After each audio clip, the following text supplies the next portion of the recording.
நிட்வா புயல் இலங்கையை புரட்டி போட்டுள்ளது. 400க்கும் மேற்பட்டோர் உயிரிழந்துள்ளனர். நிட்வா புயல் இலங்கையில் மிக பெரும் பாதிப்பை ஏற்படுத்தியதற்கு என்ன காரணம் என்பதை எக்ஸ்பிளைனர் பகுதியில் பார்க்கலாம்.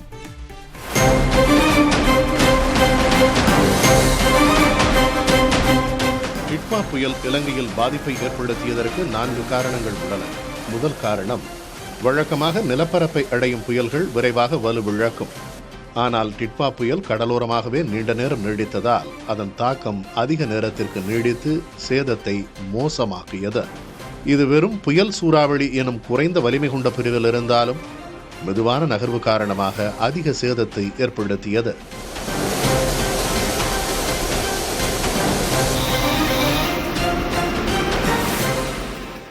இரண்டாவது காரணம், இந்தியாவுக்கு வரும் பெரும்பாலான புயல்களிலிருந்து மாறுபட்டு டிட்வா இலங்கையின் தெற்கே, அதாவது பூமத்திய ரேகைக்கு அருகில் உருவானது.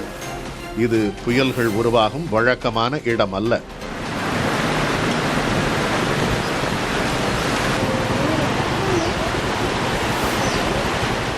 மூன்றாவது காரணம், மெதுவாக நகர்ந்ததால் புயல் அசாதாரணமாக அதிக மழையை பொழிந்தது.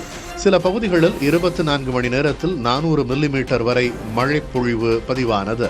இலங்கையின் மத்திய மற்றும் தென்மத்திய மாவட்டங்களில் உள்ள மலைப்பாங்கான பகுதிகளில் இந்த கனமழை காரணமாக பல நிலச்சரிவுகள் ஏற்பட்டு வீடுகளும் சாலைகளும் மூழ்கின.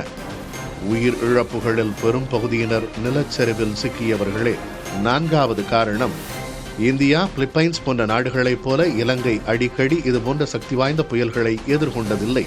எனவே இத்தகைய புயல்களை சமாளிக்க தேவையான விரிவான திட்டங்கள் இலங்கையிடம் இல்லை. முன்கூட்டியே எச்சரிக்கைகள் அளிக்கப்பட்ட போதிலும் மட்டுப்படுத்தப்பட்ட அளவிலேயே மக்களை வெளியேற்ற முடிந்தது. இந்த காரணிகளின் கூட்டு விளைவே டிட்வா புயல் இலங்கையில் மிக மோசமான தேசிய பேரழிவுகளில் ஒன்றாக மாற காரணமாக அமைந்தது.